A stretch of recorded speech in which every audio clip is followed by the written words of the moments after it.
Welcome back student. जैसे आप सभी जानते हैं हम लास्ट क्लास से गुडविल डिस्कस कर रहे हैं। तो गुडविल में जितने बेसिक्स बन सकते थे थ्योरी से रिलेटेड वे मैंने आपको सबको क्लियर करा दिए। आज से हम इसको प्रैक्टिकल की ओर चलते हैं और प्रैक्टिकल को चलने से पहले भी जो प्रैक्टिकल थ्योरेटिकल है अब उसको डिस्कस करेंगे। वो तो टोटल थ्योरेटिकल था। आज वाला जो डिस्कशन होगा वो हमारे फॉर्मूले से रिलेटेड होगा, प्रैक्टिकल से रिलेटेड जितना भी डेप्थ में नॉलेज होनी चाहिए आज हम उसकी डिस्कस करेंगे।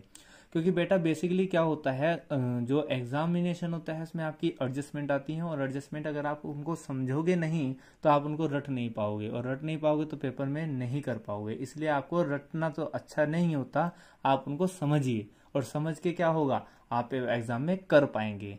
चलिए तो शुरुआत करते हैं अपनी आज की क्लास की, जिसमें है methods for valuation of goodwill. आज की क्लास में हम बात करें मेथड्स की, किसकी? गुडविल को वैल्यूएशन करने की। जैसे कि मैंने आपको बताया था गुडविल दो तरीके होती हैं। गुडविल को कितने तरीके होते हैं? तो परचेज गुडविल होती है बेटा, और एक कैसी होती है बेटा परचेज गुडविल के अलावा दूसरी गुडविल होती थी आपकी सेल्फ जनरेटेड गुडविल। तो जो परचेज गुडविल करी वो तो ठीक है, लेकिन जो आपने परचेज गुडविल जो सेल्फ जनरेटेड गुडविल करी, जो आपने कमाई खुद से गुडविल, तो उसका भी वैल्यूएशन किया जा सकता है। वैल्यूएशन क्यों? या तो आप उसको कोई भी पार्टनर आ रहा है तब कर सकते हैं, या पार्टनर कोई जा रहा है तब उसका वैल्यूएशन करेंगे। बहुत सारे टर्म्स होते हैं जब आपको वैल्यूएशन ऑफ गुडविल की जरूरत पड़ती है, लेकिन उसमें नहीं जाएंगे हम कि कब कब जरूरत पड़ती है। तो हम बात करते हैं, लेकिन जब भी वैल्यूएशन किया जाता है गुडविल का तो वो किस तरीके से किया जाता है बेटा? उसके बेसिकली आपके पास तीन मेथड होते हैं। एक तो होता है बेटा एवरेज, फर्स्ट होता है बेटा एवरेज प्रॉफिट मेथड, दूसरा होता है बेटा सुपर प्रॉफिट मेथड, और थर्ड होता है बेटा कैपिटलाइजेशन मेथड। राइट, तीन मेथड है टोटल। फर्स्ट एवरेज, दूसरा सुपर प्रॉफिट और तीसरा बेटा कैपिटलाइजेशन मेथड। तो फर्स्ट मेथड के जो एवरेज प्रॉफिट होते हैं उसके अंदर बेटा दो मेथड होते हैं, सिंपल एवरेज प्रॉफिट मेथड और weighted average profit method. Super profit method के अंदर कोई मेथड नहीं है, सिंपल है, अकेला है।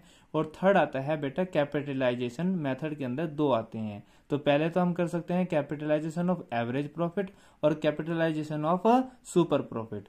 तो ये टोटल आपके पास एक दो तीन मेथड है। तीनों के मेथड के आपके क्वेश्चन आपकी बुक में मिलेंगे, प्रैक्टिकली आपको करने होंगे और उसी के अंदर आपको ये गुडविल के क्वेश्चन भी करने होंगे।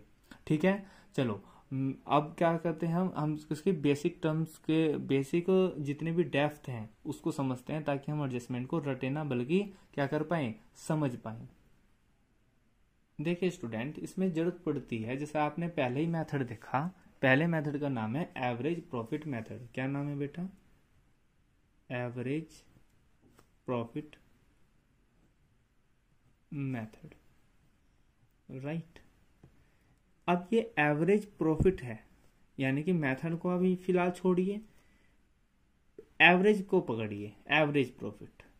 तो जैसे नाम से पता चल रहा है एवरेज। अब 11th में आपने स्टेटिक्स करी, आपको पता है एवरेज क्या होता है। एवरेज बेसिकली होता है, अगर आपको चार चीजों का एवरेज निकालना है तो आप उन चारों का टोटल करते हैं, x1 x2 x3 x4, और डिवाइडेशन किससे कर देते हैं, 1 2 3 4, तो क्या निकल जाता है एवरेज।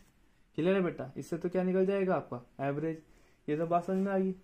अब जब एवरेज तो इस तरह से निकल जाता है, लेकिन हमें जरूरत पड़ रही किस चीज की बेटा? एवरेज प्रॉफिट की। अब ये एवरेज प्रॉफिट क्या होता है?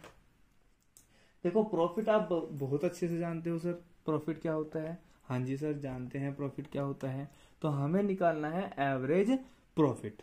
ठीक है, एवरेज निकालना सिखा दिया मैंने, आपने 11th में स्टैटिक्स में सीखा हुआ है। प्रॉफिट आपको पता है, लेकिन इसमें भी एक टर्म्स यूज होती है इस चैप्टर में। आपको जो चाहिए वो प्रॉफिट नहीं चाहिए, सिंपल प्रॉफिट नहीं चाहिए जो आप देखते आ रहे हैं, आपको नॉर्मल चाहिए, नॉर्मल प्रॉफिट। अब ये नॉर्मल प्रॉफिट क्या होता है जी बेटा? जब आपने 11th क्लास में फाइनल अकाउंट करे थे तो आप बेटा एक क्या बनाते थे बेटा? ट्रेडिंग अकाउंट बनाते थे। राइट, ट्रेडिंग अकाउंट बनाते थे। उसके बाद क्या बनाते थे आप बेटा? पीएल अकाउंट बनाते थे, profit and loss account. Right, इन दो अकाउंट को बनाते थे और यहीं से आपका बेटा 2NP निकलता था। आपको याद होगा यहीं से नेट प्रॉफिट आता था। तो बेसिकली हो सकता है क्वेश्चन में आपको नेट प्रॉफिट गिवन हो, तो अगर आपको पिछले 3 साल के नेट प्रॉफिट गिवन है और आपको उनसे आपका एवरेज नहीं निकालना है, अगर कुछ एडजस्टमेंट गिवन है, वे कौन सी एडजस्टमेंट हो सकती हैं उन्हीं के बारे में मैं इस क्लास में डिस्कस कर रहा हूं, राइट। तो उस नेट प्रॉफिट में कुछ एबनॉर्मल है, अगर आप उस एबनॉर्मल को हटा दें तो नॉर्मल प्रॉफिट आ जाएगा। क्या आ जाएगा बेटा? नॉर्मल प्रॉफिट आ जाएगा, जो आपको चाहिए। उस नॉर्मल प्रॉफिट का ही आपको पता है क्या करना होता है, उस नॉर्मल प्रॉफिट का ही आपको एवरेज निकालना होता है। क्लियर ये बात? तो अब बात करते हैं, सर ये हमें बता दीजिए कैसे निकलेगा नॉर्मल प्रॉफिट। देखो नॉर्मल प्रॉफिट कैसे निकालते हैं, उसको समझने के लिए आपने याद करो 11th क्लास में यहाँ कुछ बाय एबनॉर्मल इनकम्स लिखी थी, ठीक है, लिखी थी ना, कुछ बाय एबनॉर्मल इनकम्स लिखी थी बेटा। और बाय एबनॉर्मल इनकम के सिमिलरली आपने कुछ एबनॉर्मल एक्सपेंस लिखे थे, एबनॉर्मल एक्सपेंस लिखे थे बेटा। तो ये एबनॉर्मल अगर मैं एक्सपेंस हटा दूं और एबनॉर्मल इनकम्स घटा दूं तो ही क्या निकल कर आएगा, तो ही बेटा मेरा नॉर्मल प्रॉफिट निकल कर आएगा। क्या यहाँ तक बात समझ पा रहे हो आप? सर थोड़ी थोड़ी बात समझ पा रहे हैं, ज्यादा डेप्थ में समझ में नहीं आ रहा। कहने का मतलब मेरा ये है कि ये एबनॉर्मल इनकम क्या होती है, एबनॉर्मल एक्सपेंस क्या होते हैं, अगर आप इनको समझ लें और क्वेश्चन में हुए तो आप उनको घटा देंगे। तो क्या होता है बेटा एबनॉर्मल इनकम? एबनॉर्मल इनकम एक ऐसी इनकम होती है जो बिजनेस के रिलेटेड नहीं होती है। अगर कोई इनकम आपको बिजनेस से रिलेटेड है, से आप कपड़ों का सेल करते हैं, आपने कपड़े सेल किए और सेल करके जो आपको प्रॉफिट हुआ तो वो आपकी इनकम है, लेकिन आपको बैग पैसों से भरा हुआ बैग पा गया तो वो आपकी इनकम नहीं है, वो आपकी एबनॉर्मल इनकम है, राइट। वो आपके बिजनेस से रिलेटेड इनकम नहीं है। अगर आपने कोई इन्वेस्टमेंट किया हुआ है बिजनेस के बाहर और आपने यहाँ पे लिख दिया उससे आपको इंटरेस्ट रिसीव हुआ, उससे आपको कोई प्रॉफिट रिसीव हुआ, तो आपने 11th क्लास की बेस पे समझ के आपने यहाँ पर उसको बाय प्रॉफिट के हिसाब से बाय इनकम में दिखा तो दिया था, लेकिन वो तो आपकी इनकम थी ही नहीं, वो तो बिजनेस से रिलेटेड थी नहीं, वो तो पैसा आपने बिजनेस के बाहर आउटसाइड इन्वेस्ट किया था, वो तो दूसरे बिजनेस से रिलेटेड की इनकम हुई।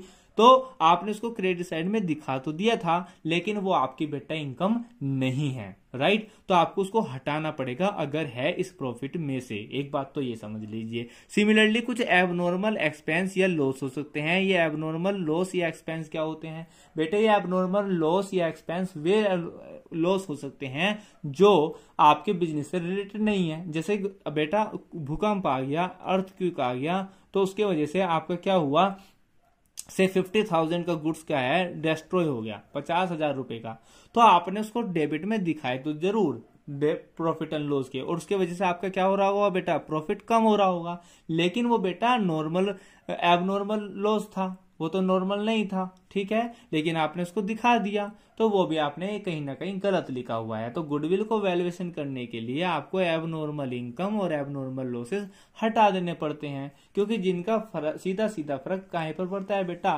प्रॉफिट पे पड़ता है। मैं आपको बता दूं, अगर आप कोई भी एबनॉर्मल इनकम लिखते हैं, इस बात को आप याद रख लेना, अगर कोई भी एबनॉर्मल इनकम आपने बढ़ाई हुई है तो उससे आपका प्रॉफिट पे क्या फर्क पड़ेगा, ध्यान से समझिए, प्रॉफिट आपका इंक्रीज हो रहा होगा, राइट। अगर आपने कोई एबनॉर्मल एक्सपेंस लिखा हुआ है तो उससे आपका प्रॉफिट क्या हो रहा होगा बेटा, कम हो रहा होगा। तो ये जो कम और ज्यादा हो रहा है, किसी क्वेश्चन में कोई सी एडजस्टमेंट मिल सकती है, किसी कोई क्वेश्चन में कोई एडजस्टमेंट मिल सकती है, तो आपको उस प्रॉफिट को नॉर्मल बनाना पड़ेगा पहले। जब आपके पास नॉर्मल प्रॉफिट आ जाएगा, क्या आ जाएगा बेटा, नॉर्मल प्रॉफिट, तभी आप उसका एवरेज निकालेंगे। अगर आप इतनी बात समझ गए तो गुडविल वाले चैप्टर में आपको कोई दिक्कत आने वाली नहीं है, राइट। क्योंकि आप क्या करेंगे, आप सीधा नेट प्रॉफिट उठाएंगे, नेट प्रॉफिट को जोड़ते जोड़ते उसका एवरेज निकाल लेंगे, एवरेज निकाल के आप गुडविल, जैसे आपको सभी टीचर्स या आपकी बुक में बताया गया आप ऐसे कर लेंगे। लेकिन आपको यहाँ पर एक स्पीड ब्रेकर लगाना है और रुक जाना है जैसे ही गुडविल का कोई क्वेश्चन आए। गुडविल के क्वेश्चन में जब भी आपको प्रॉफिट मिले तो आप उस प्रॉफिट को चेक करेंगे वो नेट प्रॉफिट है या नॉर्मल प्रॉफिट है। अगर आपका नेट प्रॉफिट के अंदर कुछ एडजस्टमेंट में गिवन है कि अब नॉर्मल इनकम या अब नॉर्मल एक्सपेंस हुई थी, तो आप उनको हटा देंगे, रिवर्स कर देंगे। जैसे ही रिवर्स कर देंगे आप, तो रिवर्स करके जो आपके पास प्रॉफिट आएगा आप उसका एवरेज निकाल लेंगे, तब आप आगे का प्रोसीजर आप फॉलो करेंगे। तो सबसे पहले प्रोसीजर में मैं आपको बता दूं, मैं अपने बच्चों को सबसे पहले नॉर्मल प्रॉफिट निकालना ही सिखाता हूं, ठीक है। आपको क्या करना है, हर क्वेश्चन में, चाहे आपका किसी भी टाइप का क्वेश्चन आए, चाहे कुछ भी आए, चाहे कुछ भी टाइप आ रहा हो, जैसे एवरेज प्रॉफिट के अंदर मैंने 2 मेथड बताए, सुपर प्रॉफिट, कैपिटलाइजेशन प्रॉफिट, तो आपको सबसे पहला स्टेप फर्स्ट जो फॉलो करना है, स्टेप फर्स्ट फॉलो करना है। और स्टेप फर्स्ट फॉलो में आपको सबसे पहले फाइंड आउट करना है, क्या करना है बेटा, फाइंड आउट द सबसे पहला आपको कसम खा लेनी है कि अगर क्वेश्चन मिला सबसे पहला फाइंड आउट द क्या करेंगे बेटा, सिंपल प्रॉफिट निकाल लेंगे, नॉर्मल प्रॉफिट निकाल लेंगे। ठीक है, क्या इतनी बात समझ में आ रही है? आप सबसे पहले सिंपल प्रॉफिट निकाल लेंगे। अगर आपने अभी से आदत डाली, चाहे क्वेश्चन में एडजस्टमेंट है या नहीं है, तो आपको ये याद रहेगा पेपर तक। अगर आपने नहीं आदत डाल ली तो आपको नहीं होगा। तो इसके लिए आप क्या करेंगे, एक टेबल बना देंगे। ठीक है, उस टेबल को मैं आपको एक्सप्लेन कर देता हूँ।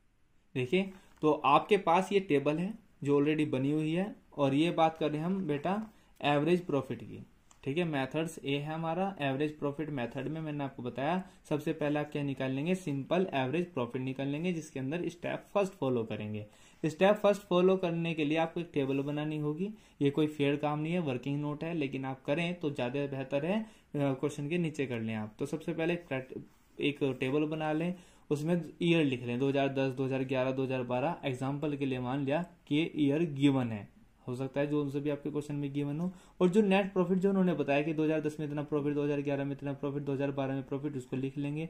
उसके बाद मैंने जैसा बताया था, एब नॉर्मल लॉस या एब नॉर्मल एक्सपेंस की वजह से क्या हुआ होगा, आपका प्रॉफिट घट रहा होगा, तो उसको घटे हुए को आप रिवर्स करेंगे, एड बैक करेंगे और प्रॉफिट को वापस से बढ़ा देंगे। तो एब नॉर्मल लॉस से क्या हुआ बेटा, आपने उसको ऐड कर दिया। और इनकम जो एबनॉर्मल इनकम है उसकी वजह से क्या हो रहा होगा बेटा, मैंने अभी पीछे बताया आपको, प्रॉफिट इंक्रीज हो रहा होगा। तो प्रॉफिट को इंक्रीज जो हो रहा है बिना बात के उसको लेस करके एबनॉर्मल गेन्स या नॉन बिजनेस इनकम को माइनस कर देंगे, और माइनस करके जो आपको आएगा उसको ही बोलेंगे बेटे नॉर्मल पास्ट बिजनेस प्रॉफिट, और इसी की जरूरत है। तो स्टेप फर्स्ट तो ये। स्टेप सेकंड देख लीजिए। स्टेप सेकंड में क्या करेंगे, अब निकल लेंगे एवरेज प्रॉफिट। जैसे मैंने आपको बताया, सबसे पहले अगर प्रॉफिट क्वेश्चन में गिवन है, एडजस्टमेंट गिवन है related to abnormal gain, abnormal income से, या एबनॉर्मल लॉस, एबनॉर्मल लॉस से, एक्सपेंस से, तो आप सबसे पहले उससे आप क्या निकालेंगे, नॉर्मल पास्ट बिजनेस प्रॉफिट निकाल लेंगे। अब जो ये निकल कर आया इसका एवरेज निकाल लेंगे। राइट, अगर आपने डायरेक्ट एवरेज प्रॉफिट निकाल दिया तो क्वेश्चन को गलत होने के चांस हो सकते हैं। तो फिर आप क्या निकाल लेंगे बेटा, एवरेज प्रॉफिट निकाल लेंगे। एवरेज प्रॉफिट में आपको टोटल पास्ट बिजनेस प्रॉफिट, यानी कि जैसे 3 साल थे, इन तीनों का टोटल चाहिए यहाँ पे, और नंबर ऑफ ईयर तो कितने हैं, 1, 2, 3, तो अपॉन क्या कर देंगे 3। राइट, और फिर स्टेप 3 में आप गुडविल निकाल देंगे। लो जी, पहला मेथड खत्म, और आपका क्या निकल के आ गया, गुडविल। गुडविल कैसे निकलेगी, एवरेज प्रॉफिट, ये वाला स्टेप, स्टेप 2, ये एवरेज प्रॉफिट जो यहां से निकल के आया एवरेज प्रॉफिट, उसमें मल्टीप्लीकेशन कर देंगे number of year purchase year. ये क्या होता है, क्वेश्चन में गिवन होता है, आपको एज इट इज रखना है। ठीक है, तो इससे क्या आ जाएगी बेटा, आपकी गुडविल हो जाएगी। ये हो गया आपका मेथड फर्स्ट। अब बात कर लेते हैं बेटा मेथड सेकंड की, जो इसी का ही है, एवरेज प्रॉफिट का ही। और सेकंड मेथड के अंदर आता है आपका वेटेड एवरेज प्रॉफिट। जैसे मैंने बताया आपको, चाहे क्वेश्चन मेथड कोई सा भी हो, आप सबसे पहले स्टेप फर्स्ट में क्या कैलकुलेट करेंगे, नॉर्मल पास्ट बिजनेस प्रॉफिट। और उसके लिए क्या आपके पास बेटा है, आपके पास गिवन होगी, एक टेबल गिवन होगी, और टेबल गिवन कौन सी होगी, यही वाली बनानी होगी। क्या यहां तक बात समझ में आई है? तो स्टेप फर्स्ट में तो आप वही कैलकुलेट करेंगे, वही टेबल बनाएंगे जो मैंने यहाँ पर नहीं बनाई हुई है। स्टेप 2 क्या करेंगे, स्टेप 2 में बेटा करेंगे कैलकुलेट वेटेड एवरेज प्रॉफिट। फिर निकालेंगे नॉर्मल पास्ट बिजनेस प्रॉफिट के बाद कैलकुलेट वेटेड एवरेज प्रॉफिट। ये कैसे निकलेगा, इसके लिए एक टेबल बनाएंगे। ये वाली टेबल में क्या होगा, आप ईयर गिवन होंगे आपके में, नॉर्मल पास्ट बिजनेस प्रॉफिट जो भी आपने टेबल की हेल्प से निकाल लिया स्टेप फर्स्ट से, वो लिखेंगे। और उसके बाद वेट लिखेंगे, वेट भी क्वेश्चन में गिवन होता है। और उसके बाद आप प्रोडक्ट निकाल लेंगे। प्रोडक्ट क्या होगा, बेसिकली इन दोनों का मल्टीप्लीकेशन होगा। जैसे आप देख सकते हैं 20 into 2 equal to 40,000, similarly 10,000 into 1 equal to 10,000, और इनका टोटल कर लेंगे। टोटल करके जो आया इसको ही बोलते हैं बेटा टोटल प्रोडक्ट। जैसे मैंने आपको बताया वहां पर आप क्या निकालते थे, एवरेज प्रॉफिट, यहाँ पे निकल लेंगे आप वेटेड एवरेज प्रॉफिट, क्योंकि इसका नाम ही वेटेड एवरेज प्रॉफिट है। तो फिर क्या निकालेंगे, टोटल ऑफ प्रोडक्ट, ये वाला निकल के आया, total of product upon total weight. Total weight क्या होता है, जैसे कि ये रहा, इसमें था 2 और 1 यानी कि 3, तो ये वाला ऊपर ये वाला नीचे, इससे क्या निकल के आ जाएगा बेटा, एवरेज वेटेड एवरेज प्रॉफिट। अब गुडविल निकालनी बिल्कुल उसी तरह से करेंगे। गुडविल इक्वल होता है वेटेड एवरेज प्रॉफिट, जो आपके ये निकल के आया, into number of year purchase, ये गिवन होता है आपकी बुक में। तो आज हमने बेसिकली क्या किया बेटा, दोनों मेथड क्लियर कर लिए। कौन से के, इनके नेक्स्ट क्लास में हम इनके प्रैक्टिकल क्वेश्चन करेंगे। तो हमने देखा method for valuation of goodwill के 2 मेथड है, सॉरी 3 मेथड है, average profit, super super profit और कैपिटलाइजेशन। तो दो को तो अभी हम छोड़ देते हैं, ये लो जी, इन्हें स्किप करो। दो method, simple average profit method और वेटेड एवरेज प्रॉफिट मेथड, इनमें मैंने आपको दोनों के जो फॉर्मूले हैं और जो भी इनका डेप्थ था वो मैंने आपको क्लियर करा दिया। आप चाहो तो उसको नोट डाउन कर सकते हैं। सबसे पहले मैं आपको बता दूं, स्टेप फर्स्ट नोट कर लेंगे आप यहाँ से वीडियो को पॉज करके। स्टेप फर्स्ट ये टेबल बनाएंगे, फिर करेंगे स्टेप 2 और स्टेप 3, इसको नोट डाउन कर लेंगे वीडियो पॉज करके। Step 2 step 3। अब चलते हैं सेकंड मेथड पे। फर्स्ट मेथड का सेकंड मेथड कौन सा बेटा, वेटेड एवरेज प्रॉफिट मेथड। इसमें स्टेप फर्स्ट पहले की तरह फॉलो करेंगे, सेम एज 1। यहाँ पे मैंने वो टेबल नहीं बना के दिखाई जो फर्स्ट में दिखा रखी थी। उसके बाद स्टेप 2 फॉलो करेंगे। स्टेप 2 फॉलो में ये टेबल बनाएंगे इस तरह से, ये मैंने एग्जाम्पल के लिए लिए हुए हैं, ये किसी भी क्वेश्चन में अलग अलग हो सकते हैं। उसके बाद आप स्टेप 3 फॉलो करेंगे, ये नोट डाउन कर लें आप। ठीक है, तो ठीक है बेटा, आप इन सभी को रिवाइज करेंगे और इन सभी को रिवाइज करने के साथ आप क्या करेंगे, अगली क्लास में प्रैक्टिकल क्वेश्चन करने के लिए तैयार रहेंगे। ठीक है, मिलते हैं तो नेक्स्ट क्लास में, तब तक के लिए टेक केयर, जय हिंद जय भारत।